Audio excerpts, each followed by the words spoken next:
Bonjour, donc aujourd'hui on va terminer le chapitre 8, donc la séance numéro 8, et on commence par une activité rapide sur les écritures décimales, à partir d'une écriture scientifique ou d'un produit composé donc d'une puissance de 10. Donc vous mettez pause sur la vidéo et puis vous avez 5 minutes pour effectuer les 4 calculs suivants. Et on passe tout de suite à la correction. Donc on rappelle, on a vu les puissances donc de 10 à exposant positif, comme ici, et les puissances de 10 à exposant négatif, comme ici. Lorsqu'on a une puissance de 10 à exposant positif, on va décaler la virgule ou rajouter des zéros vers la droite. Lorsqu'on a une puissance à exposant négative, on va décaler la virgule vers la gauche. Donc on commence par l'exemple petit a, donc 5 fois 10 puissance 4. Je pars donc de 5 et je décale de 4 ans vers la droite, c'est-à-dire qu'ici je vais rajouter 4 zéros. Et j'obtiens donc a égale 50 000. B égale 3 fois 10 puissance moins 2. Cette fois, je vais décaler donc vers la gauche. Donc je pars de 3 et je décale la virgule de 2 rangs vers la gauche. 1, 2, je rajoute un 0. Et avant ma virgule, bien sûr, je rajoute un 0, j'obtiens 0,03. Le petit c, 24,3571 fois 10 puissance 3. Donc je vais décaler ici la virgule vers la droite de 3 rangs. Je pars de 24,3571 et je décale ma virgule de 3 rangs vers la droite. 1, 2 et 3, et elle arrive donc après le 7. Et enfin le D, 0,52 fois 10 puissance moins 1. Ici, c'est une puissance exposant négative, donc je vais décaler vers la gauche. La virgule est après le 0 et je décale d'un rang. Et j'arrive donc avant le 0 et je rajoute un 0 avant la virgule. 0,052. Vous vous auto-évaluez en mettant une note donc sur 10, 2,5 points par bonne réponse. Et n'hésitez pas à vous entraîner aussi en vous inventant des calculs de ce type et en vérifiant l'écriture décimale à la calculatrice. Je ferai d'ailleurs une vidéo donc prochainement sur comment passer de l'écriture scientifique à l'écriture décimale à l'aide de la calculatrice pour que vous puissiez passer de l'une à l'autre et vous entraîner seul. Et on passe tout de suite donc à la correction de l'exercice numéro 16. Donc ici, on va revoir donc la conversion avec les préfixes de giga à nano. Donc on avait déjà fait ensemble l'exercice 16 petit 1 où on était passé d'une unité quelconque à l'unité de base. Ici, on va voir comment passer d'une unité à l'autre, quelle que soit l'unité que l'on choisit. Donc on va réutiliser le tableau suivant, qui je vous rappelle doit être su par cœur.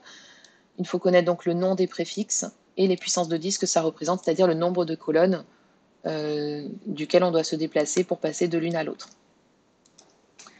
Donc on commence par 64 mégaoctets.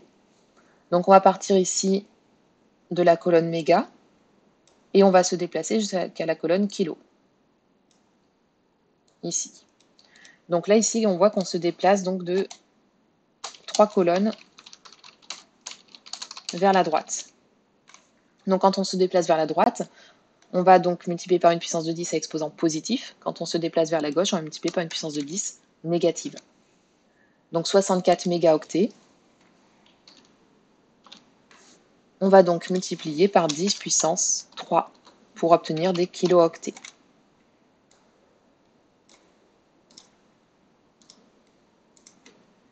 Et on obtient donc 64 fois 10 puissance 3 kilooctets. Ensuite, on va donc traduire tout ça donc sous forme d'écriture décimale. Vous pouvez aussi, pour vous entraîner, transformer en écriture scientifique et vérifier ces deux écritures à la calculatrice. Donc fois 10 puissance 3, c'est-à-dire qu'on rajoute 3 zéros, donc 64 000 kilooctets. N'hésitez pas à mettre pause dès maintenant donc sur la vidéo. Essayez de refaire les exemples suivants si vous n'aviez pas réussi l'exercice jusque-là. Donc ensuite, on passe au petit b, donc 18 mm. Donc on va partir de la colonne ici millimètres et on va aller jusqu'à la colonne nanomètres. Donc on se déplace toujours donc vers la droite, sauf que cette fois, on voit qu'on se déplace de 6 colonnes. On passe de 10 puissance moins 3 à 10 puissance moins 9, donc il y a 6 colonnes. 1, 2, 3, 4, 5 et 6. Donc cette fois, on ne va pas multiplier par 10 puissance 3, mais 10 puissance 6 pour arriver donc au nanomètre. Et on obtient donc 18 fois 10 puissance nanomètres. On va transformer donc ça en écriture décimale. Donc fois 10 puissance 6, ça veut dire qu'on rajoute 6 zéros, donc 18 millions de nanomètres. Petit c, 55 kg. Donc on va partir ici de la colonne kilo et on va aller jusqu'à gramme. Donc gramme, c'est l'unité de base qui est représentée par la double ligne ici, qui représente l'unité de base, qui peuvent être des grammes, des mètres, des octets, etc. Donc ici, on voit qu'on se déplace de nouveau donc vers la droite et on se déplace de 3 colonnes.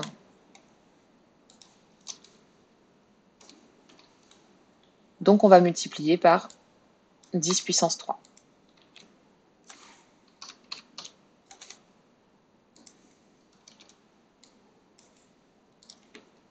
Donc on obtient 55 fois 10 puissance 3. On va écrire tout ça donc en écriture décimale toujours. Donc 10 puissance 3, ça signifie qu'on rajoute 3 zéros, donc on obtient 55 000. Le petit d. Donc on a 70 000 mégaoctets. Donc on va partir ici de la colonne méga pour aller jusqu'à la colonne giga. Cette fois on se déplace vers la gauche.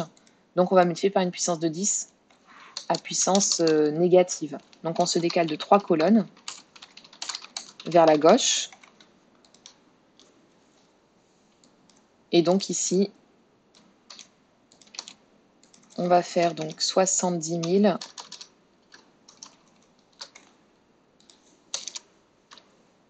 fois 10 puissance moins 3 cette fois. Moins 3 puisqu'on se déplace vers la gauche.